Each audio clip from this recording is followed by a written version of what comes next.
Со 7 од 9 гласови беше отфрлена иницијативата до Уставниот суд за стопирање на референдумот.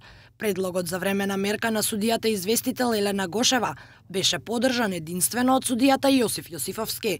Први за збор по образложението на Гошева се јавија новите судии во овој состав Дарко Костадиновски и Осман Кадрију, а Јосифовски реагираше по нивните излагања со оценка дека не ги почетуваат подносителите на иницијативата, пошто председателот на судот му укажа дека секој судија може да си го искаже својот став.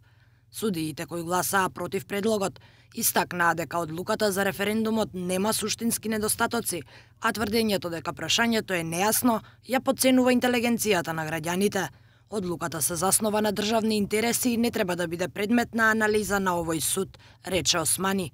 Судиите го оценија како апсурдно тврдењето на Гошева дека поставеното прашање сушност треба да се подели на 3 прашања, бидејќи прашањето е зависно сложно и вака поставено дава јасна слика за што се консултираат граѓаните.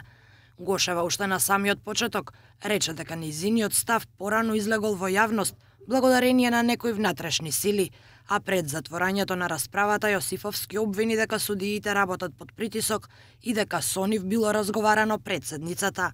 Надвор од судот пак, подносителите на иницијативата во изјава за медиумите најавија дека ќе го бойкотираат референдумот и дека нема да излезат на гласање. Одлуката на Уставниот суд за нас е неприфатлива. Судиите во расправата беа контрадикторни, имено отфрлија расправа за договорот со Грција, бидејќи не е предмет на расправа, но заклучија дека со референдумското прашање не се гласа за Европската Унија и за НАТО, туку за договорот со Грција. Особено апелирам на истражувачките новинари да го испитате можното сценарио кое што еден од уставните судии го индицираше, го кажа на самата седница, а тоа е дека уставни судии кои гласаат да не се поведе постапка претходно биле повикувани на разговори. Наше е како јавност да видиме каде тоа и кој тоа ги повикувал судиите и се обидувал да им влијае врз исходот од оваа иницијатива. Владиниот портпарол пак денеска не сакаше да ја коментира одлуката на Уставниот суд.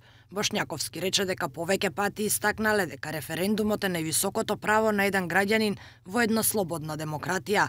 Сега, кога одлуката за референдум го помина и уставниот филтер, нема пречки за неговото одржување на 30 септември.